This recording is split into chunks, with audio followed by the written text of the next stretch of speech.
On a entamé le mois de septembre et c'est très important de le réussir. Notre corps est en plein changement pour le passage de l'été à l'automne. J'ai envie de vous parler de ce sujet parce que franchement, il y a des gestes à prendre dès maintenant pour pouvoir réussir ce passage qui est hyper perturbant pour le corps. Il perturbe le métabolisme, il perturbe le système immunitaire et il perturbe nos humeurs. Donc on a tout intérêt à réussir ce passage du mois de septembre haut la main. Je vais vous partager quelques tips et d'abord je vais vous expliquer un peu pourquoi ce passage est important. Les jours se raccourcissent, la lumière est en train de baisser et également la température qui se refroidit évolue au fur et à mesure vers une température où le corps doit se réadapter. On va avoir à la fois une baisse de la sérotonine qui est quand même le neurotransmetteur qui développe le bien-être. Donc ce côté un peu mois de septembre où au fur et à mesure qu'on avance dans le mois, on a le sentiment d'être plus fatigué, un peu plus irrité. C'est pas forcément le fait d'avoir repris l'activité professionnelle ou les études, c'est aussi lié à ce phénomène biologique naturel. Et également, la mélatonine va s'installer plus fortement du fait que le jour baisse et donc moins de lumière. Notre corps va avoir une sensation un peu de perte d'énergie, de plus de fatigue et on aura tendance à être un peu plus feignant et à pas vouloir faire les activités qu'on avait l'habitude de faire l'été. Et c'est là où il faut faire très attention.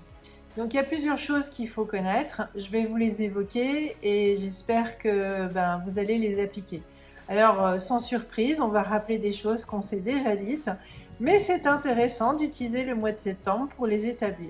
Devinez quoi? Il faut boire, boire, boire, boire. Et oui, c'est très important au mois de septembre de boire, tout simplement parce que le changement de température qui fait qu'on va progressivement remettre du chauffage dans nos pièces, mais également cette fatigue qui s'installe avec cette réduction du jour, eh bien on va avoir besoin d'eau pour bien soutenir notre corps et soutenir notre musculature, notre peau et notre système immunitaire.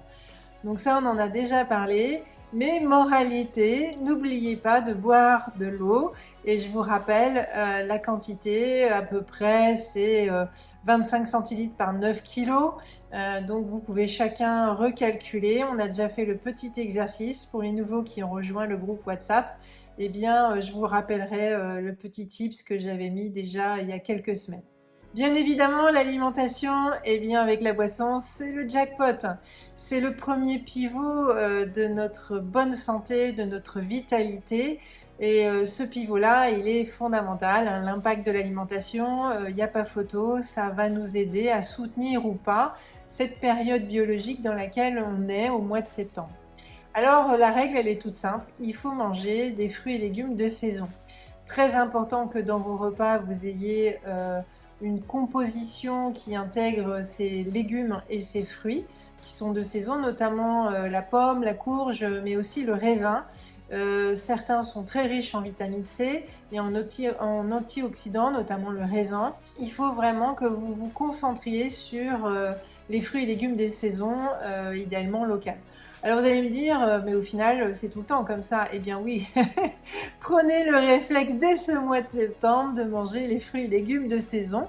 Donc les tomates, vous pouvez encore, mais par contre, quand on arrivera dans les mois d'hiver, la tomate, faut arrêter. Le troisième pivot, c'est bouger. Alors juste petite précision, avec l'alimentation végétale que j'ai évoquée de saison, l'intérêt aussi, c'est de bien faire fonctionner votre intestin avec les fibres et les vitamines et minéraux qu'ils contiennent. Donc ça veut dire quoi? Ça va soutenir l'activité physique que vous devez maintenir au mois de septembre.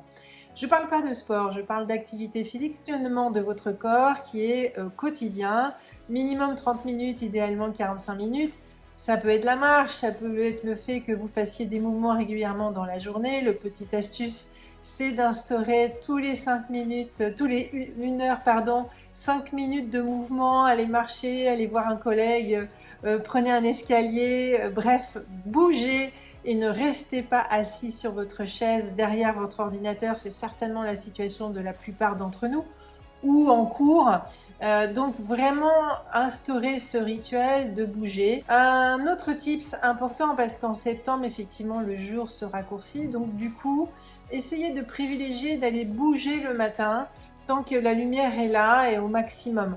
Donc le matin, le midi, c'est pas mal. Ça vous permet de préserver cette captation de la vitamine D et puis de bénéficier de cette lumière naturelle qui vous remplit le cœur aussi bien qu'il remplit votre corps du bon fonctionnement. Donc si vous êtes habitué à votre marche de 5 km pour certains qui me l'ont déjà précisé, eh bien c'est le matin qui est idéal ou midi. Évitez le soir quand la nuit est tombée, mais après tout est une question d'organisation et de faisabilité. En tout cas, préservez une activité tous les jours. Donc c'est le bon moment avec le mois de septembre de instaurer ce rituel de bouger minimum 30 minutes par jour. Évidemment, après la boisson, l'alimentation, l'activité physique, eh bien le troisième pivot pour être en bonne santé, en vitalité et de façon durable, c'est le sommeil. Dormir, c'est évidemment très important, bien dormir encore mieux. Mais là, avec le mois de septembre, il est vraiment fondamental d'avoir une stabilité de sommeil. Ça veut dire quoi? Ça veut dire qu'il faut maintenir une régularité de l'heure à laquelle vous vous couchez et vous vous levez. Et cette ritualisation sur le mois de septembre va vous aider à passer ce passage été-automne qui fait qu'il va falloir être prêt à recevoir toutes les challenges de l'hiver qui est le froid, l'humidité, la fatigue du fait que la lumière soit vraiment atténuée et évidemment d'assumer toujours nos journées qui ne font que se remplir. Donc retenez bien les trois pivots: alimentation, boisson, l'activité physique et le fait de s'assurer de bien dormir.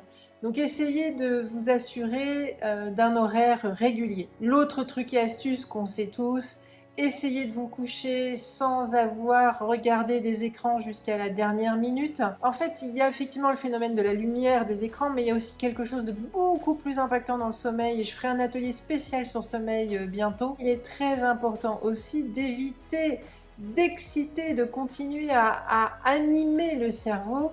Si vous regardez par exemple des séries, des films, mais qui sont un peu violents, un peu sollicitants sur le plan émotionnel, ça va avoir un impact sur votre sommeil. Ça, on ne le savait pas forcément.